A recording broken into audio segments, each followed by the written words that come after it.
Alright guys, TacticalRab back again today. I hope you're all doing well and enjoying your day so far, and there is a lot going on right now. The Rostermania chaos continues these last couple of days, firstly in the challenger scene, but mainly regarding the Dallas Empire seemingly dropping Felo after their 0-6 weekend at the Stage 3 Major. Intrigued to take your thoughts in the comment section below. Like if you guys enjoyed the video, subscribe if you are new as always, I'd greatly appreciate it. It really helps out the channel. Thank you very much indeed for doing that. First of all, wanted to mention this from Call of Duty, dropping into the World Series of Warzone. Pretty much, it seems like Call of Duty is starting some sort of professional league to some degree for the Warzone side. Maybe it's, well, I guess it's better late than never in a sense, because I guess they could have done this quite a while ago. But the biggest name in Warzones are bringing their skills to Verdansk for a massive, can't miss $300,000 event. Apparently a lot of these are going to be continuing over time. I think this might be part of the reason why we've seen a lot of CDL teams picking up Warzone creators and players these last several months and years. 100 Thieves certainly talked about it when they first picked up Tommy. Of course, they're rated over there as well. I'm pretty sure when they even, like, Los Angeles Thieves was announced,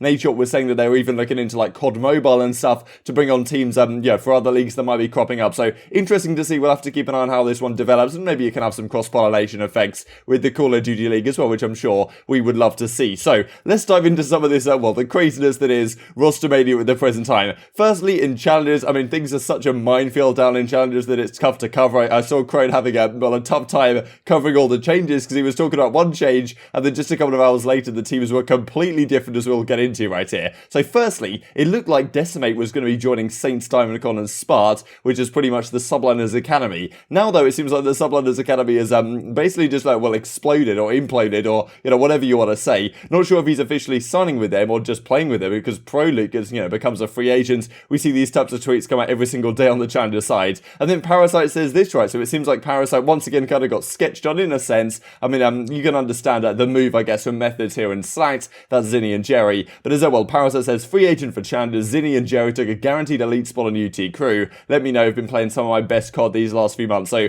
unfortunately, the Parasite and Methods teaming didn't last too long, unfortunately. But yeah, it is what it is at the end of the day. This type of stuff just happened down in challenger. Slacked and Methods have joined Phantoms and Rex on the UT crew. Guaranteed spot for the challengers elite next stage. Parasite could be teaming at the time with Hamza, Use and ProLute. Not sure where Fire is. That's been a big discussion actually these last several days. What is going on with Fire? But then we see that Parasite's team actually is completely different, as he says, wasting one of the best CODs, one of my best CODs, dealing with amateur Rostermania day in, day out. So Parasite pretty frustrated with the situation. Keep fighting on through though, and as Saint says, I gotta have the worst luck, son. So things are getting pretty chaotic down in the amateur scene, no doubt about that one. And well, this is then the team that they actually go with. So Parasite ends up squadding up, and this is interesting, right? Because he teams up with Loony, Fire and Spart. So it seems like that Subliners Academy has just completely exploded for whatever reason. Now he's teaming with Loony, which is interesting because we want to know what's going on with Seattle Surge. We want to know what's going on with the number of these teams that are in a difficult spot. I mean, we see London potentially making changes. I mean, they have already announced a couple of changes that they've decided to make. We think the Paris Legion are making moves. We think that,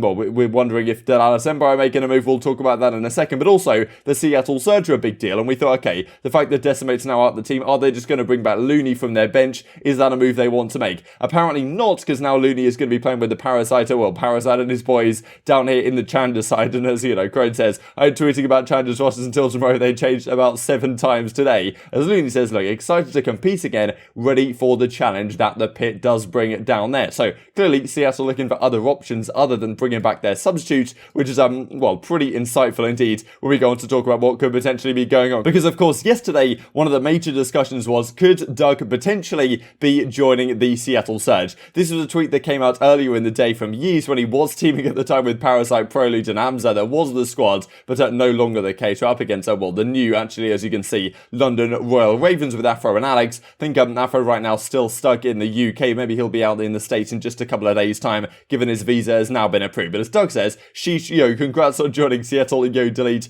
trying to hit the gym or what. Now we have 3 scrims tomorrow, says Doug. Let's get some rest and hit an early session in the morning. So Doug, it doesn't seem, I mean, kind of basing on the tunnel here, I'm pretty sure it doesn't seem, unfortunately, that Doug will be joining the Seattle Surge. Would have been good to see. I think there'd have been so many great moments come out of it. Maybe it still will happen, I don't really know. But the rumours are pointing in other directions right now. And, Doug, for all the discussion here, it's happening. I think he was even talking in a video yesterday, the fact that he got something signed. Now, I don't know whether that's with a pro team or whether that's with, like, top challengers team that's actually paying some money. Maybe he's joining Seattle, who really knows. But the rumours at the present time say that, well, someone else will be joining that team, and that could potentially be Classic. So this is the rumours that comes out from Crone yesterday morning. Zaptius to the Paris Legion potentially, and then Classic OpTic potentially joining the Seattle Surge. I don't really know what's going on here, but you got to think if you're Seattle, I mean, like, you know, come on, lads. Let's be real. I mean, Classic obviously has been a great player throughout his career, and when he's played with Octane in the past, especially in Infinite Warfare and Luminosity, actually had great success and was really, really good in that game. But as an SMG, I mean, you've got to replace. I mean, initially you've had Loony, then Decimate comes in, that doesn't work. Now you're bringing in Classic as your SMG, if that is indeed the case. I mean, either way, with Classic or Doug or whoever exactly they decide to get, it's not like there's an incredible amount of SMG talent remaining in the Challengers Arena right now, which puts you in a tough spot. And making this change certainly makes sense, but it seems to me like another, if this does indeed happen, another classic Seattle change where you know, they get a player that is, you know, past their best. Let's just put it that way. Now, of course, I think Classic can add something to this team. Does he make it does he make this team into a World Championship contender? Does he make this team into a squad that actually can qualify for the World Championships? Still, I don't think so. He has not been exactly great on Paris Legion so far this season. So, I mean, yeah, if they do this, I think it's just classic Seattle Surge type stuff. Then again, I mean, they obviously find themselves in a tough spot given that their man that they actually wanted in Decimate decided just to dip from the squad, as we talked about yesterday. Now, of course, moving on from that, it's not just the Seattle Surge that find themselves in a tough spot. There's other organizations as well. Dallas Empire are clearly the key one. Has been, well, at least of the top dogs, they've been the key one in discussion. The reigning world champions really are having an awful time of things at the Stage 3 Major. I'm pretty sure since they dropped Huke off their team, they've lost 4 series in a 3-0 sweep fashion. I'm pretty sure the entire season they've lost maybe 1 or 2 series in that fashion. So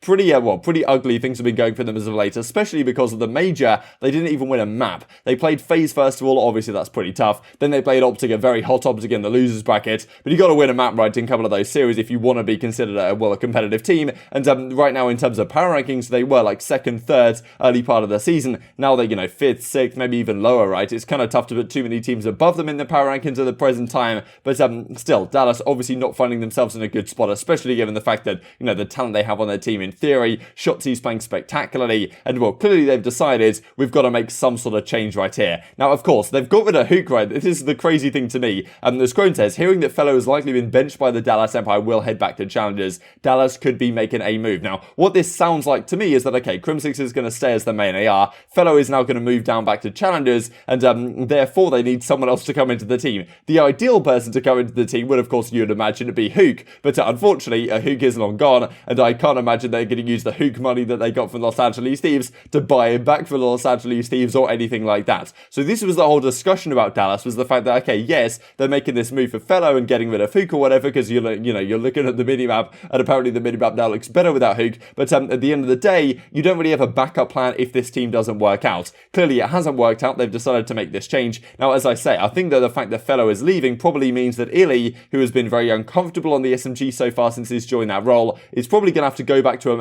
an assault rifle role, the second AR, which means they then need another SMG. Now, the ideal SMG candidate, of course, would be Huke, but unfortunately, that is no longer an option. So, crazy stuff, to be honest. If this does indeed happen, who do you think they should get as their SMG player? Because you got to look at a squad like Seattle. They had the opportunity to get, I mean, they were in discussions with Vivid, right? You got Vivid sitting over there at the bench of Los Angeles Guerrillas, and the Seattle were in discussions to try and get him. That clearly didn't work out. They clearly haven't made that move work here. Did Dallas, splash out some of the Huke money to try and get someone of some of these other organizations like that? It's kind of tough to say, but there's just not too many options available on the table right now if you're the Dallas Empire. And if you are going to make this move with ILLey back to the AR, which is probably what they're thinking here with benching Felo, then who exactly do you get? And even if you can make some sort of move, does it make this team significantly better? ILLey has not been spectacular by any means so far this season. Crimsix individually had a very poor Stage 3. So yeah, lots of questions really regarding this Dallas Empire team. We'll have to see how it develops over the coming days. But yeah, supposedly moves certainly being made.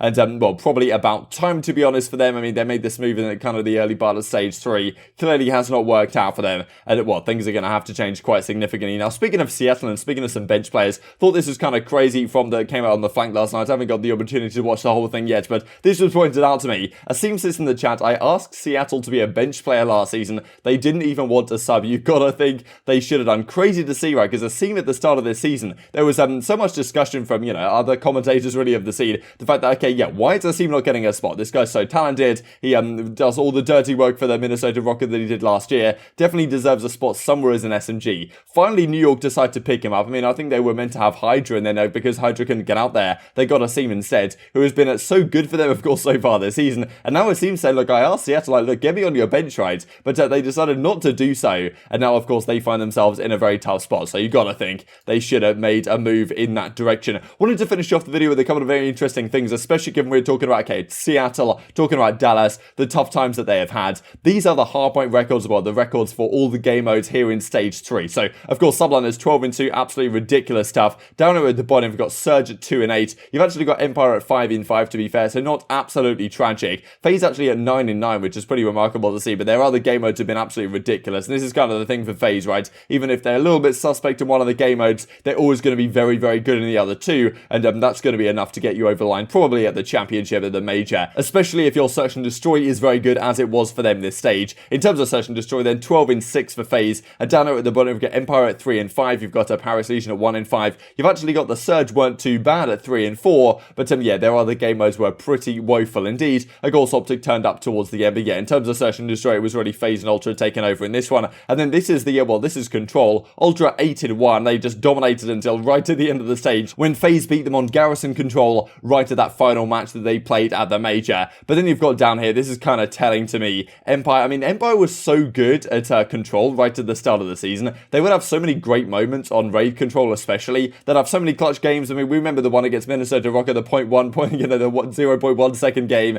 that they certainly should have lost, but they ended up winning that. So many clutch moments that Empire used to have, especially in Control, and now it's just completely gone. I mean, they've got a worse record than Paris Legion. Seattle Surge didn't even win a Control, which is, you know, kind of sign of the times for their team, certainly. So, lots to say on this. I mean, FaZe at 9-2, once again, pretty scary stuff. I'm not sure what you guys think the Dallas Empire should do right now. Seattle Surge seem to have snubbed Doug to some degree. I mean, I'm not sure Doug was ever a, you know, realistic option they maybe were considering, but at the end of the day, if you're not going to qualify for the World Championship anyway, because I don't think that's going to happen with Classic, might as well give Doug a go. We might get some pretty funny clips as a result of it, and maybe he actually turns up and puts on a show, right? Doug is certainly a go with an incredible amount of drive, and I think you could have some good maps in the CDL, and I don't know, it'd be great to see from a fan perspective, so I'm kind of disappointed if that isn't indeed the case, but yeah, just wanted to finish off with this, well, thing from Method as well. Thought it was kind of entertaining, especially given later today we're going to talk about expansion teams potentially not coming into play, as he says, when Method is streaming Pro 8 and you see himself / a TJ Parasite and Vivid in the lobby. Not exactly sure that it's technically Pro 8, but of course a lot of these guys on the substitute bench right now, and certainly good enough to still be at the Pro level, just hasn't worked out for them this year. But intrigued to hear your thoughts in the comment section below. Hope you guys enjoyed the video. If you did enjoy it, I'd greatly appreciate a like on the video. It really helps out the YouTube algorithm that you enjoyed this content. Other people like you may enjoy this content as well, and I'll grow the competitive Call of Duty community. Thank you for watching as always, take care, and I will see you next time. Arches right now, where? Oh, he's in the... He's on the left side. One shot. Oh, the barrel is acting. Bro, this gun is so broken. Horrible timing. Outer. Oh, he's already in our lobby. Inner, in our lobby, yep. In our couches, and then outer.